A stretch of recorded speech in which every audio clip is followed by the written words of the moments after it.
Existe uma palavra que hoje é muito evitada a todo custo quando o assunto é aborto. Essa palavra é mal. Trocaram o vocabulário. Não se fala mais em morte, fala-se em procedimento. Não se fala mais em criança, se fala em feto. Não se fala em matar, fala-se em interrupção. Mas a realidade não muda porque a gente mudou o nome das coisas. O aborto não é apenas um erro moral, é uma obra profundamente anticristã, anti-humana e no sentido mais literal da palavra, satânica. O mal não é apenas fazer o que é errado, é inverter a ordem do bem, é chamar o mal de bem, é transformar a destruição em virtude, morte em direito, violência em escolha pessoal. E é exatamente isso que o aborto faz. Vamos começar pelo básico, né? Pelo ponto que ninguém consegue refutar honestamente.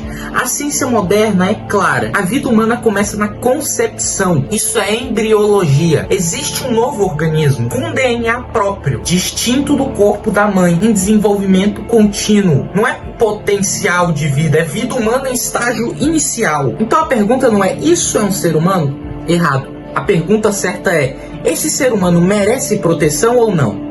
E aqui entra o primeiro elemento verdadeiramente diabólico do aborto. A história mostra que toda grande barbárie começa assim, definindo um grupo humano como menos humano. Foi assim com os escravos, foi assim com os judeus, foi assim com os deficientes e agora com os não nascidos. Eles não falam, não votam, não se defendem e por isso se tornam descartáveis. O aborto cria uma lógica onde a vida vale apenas se for desejada, se for conveniente, se não atrapalhar projetos pessoais. Isso destrói a base de qualquer moral objetiva. Porque se o direito à vida depende da vontade de outro, ninguém está realmente seguro. Agora pensa comigo. O cristianismo ensina que a vida é dom, que o ser humano não é dono absoluto da existência, que existe um limite moral, que nem o desejo, nem o medo, nem a dor podem ultrapassar.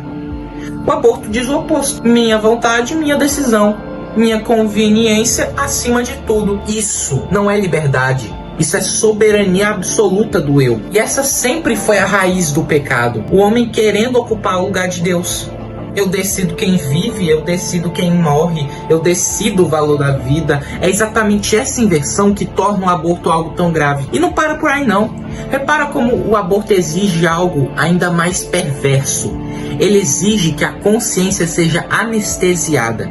Por isso a linguagem técnica, a negação da imagem do feto, a recusa em mostrar ultrassons. Por isso a tentativa constante de separar a moralidade da realidade biológica. Porque se a verdade entrar, o sistema cai. Aqui vem outro ponto importante.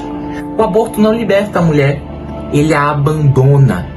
Em vez de oferecer apoio, responsabilidade compartilhada, proteção social verdadeira, o sistema diz assim: resolva sozinho, mate e siga em frente. O homem desaparece, sociedade lava as mãos. A mulher carrega o peso psicológico e moral. Isso é crueldade travestida de direito. E agora o ponto mais profundo. Satanás é chamado de assassino desde o princípio. Não porque ele mata com as próprias mãos, mas porque ele promove uma cultura onde a vida perde valor, onde a morte vira solução, onde o inocente vira obstáculo, o fraco é eliminado em nome do forte. O aborto é parte de uma cultura de morte. Uma cultura que prefere eliminar o problema a enfrentar a responsabilidade, que prefere silenciar a consciência e reformar o caráter, que prefere destruir a vida a proteger o vulnerável. Por isso, o aborto não é compatível com o cristianismo, nem com a moralidade, nem com a humanidade. É questão de coerência moral. Uma sociedade que normaliza o aborto não está apenas errando politicamente. Ela está ensinando, geração após geração, que a vida tem preço, prazo e condição. E quando isso acontece, tudo mais desmorona.